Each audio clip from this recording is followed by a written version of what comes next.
జిల్లా విడవలూరు మండలం భద్రాచలం గ్రామంలోని Sai Myron aqua private limited సంస్థలో అక్రమంగా ఇసుక, గ్రావెల్, కంకర, మెటల్ డంప్ చేస్తున్నారు. భద్రాచలం గ్రామంలో పొలాల మధ్య ఏర్పాటు చేయబడిన ఈ కంపెనీకి మొదటి నుంచే వివాదాలు ఉన్నాయి. పొలాల మధ్యలో నిర్మించడం వల్ల ఇందులో నుండి వచ్చిన వ్యర్థ పదార్థాలు భూమిలో ఇంకిపోయి చుట్టుపక్కల పొలాలు సక్రమంగా పండే అవకాశాలు చాలా అరుదు. ఇందు గురించి ప్రజలు కూడా ఆందోళన చెందుతున్నారు.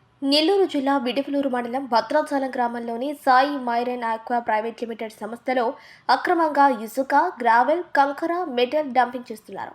భద్రాచలం గ్రామంలో పొలాల మధ్య ఏర్పాటు చేయబడిన ఈ కంపెనీకి మొదటి నుంచే వివాదాలున్నాయి. పొలాల మధ్యలో నిర్మించడం వల్ల ఇందులో నుండి వచ్చిన వ్యర్థ పదార్థాలు భూమిలో ఇంకిపోయి చుట్టుపక్కల పొలాలు సక్రమంగా పండే అవకాశాలు చాలా అరుదు. దీని గురించి ప్రజలు కూడా ఆందోళన చెందుతున్నారు.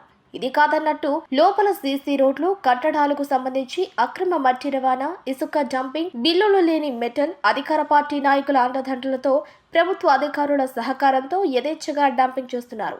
ఏ ఒక్కదానికి కూడా బిల్లులుండవు. దీనికి సంబంధించి ఈ సంస్థలో పనిచేస్తున్న శ్రీనివాస్ అలియాస్ కేటీ అనే వ్యక్తి ఆధ్వర్యంలో జరుగుతున్నట్టు సమాచారం. యథేచ్ఛగా రోడ్డు పక్కనే డంపింగ్ చేస్తున్నారు.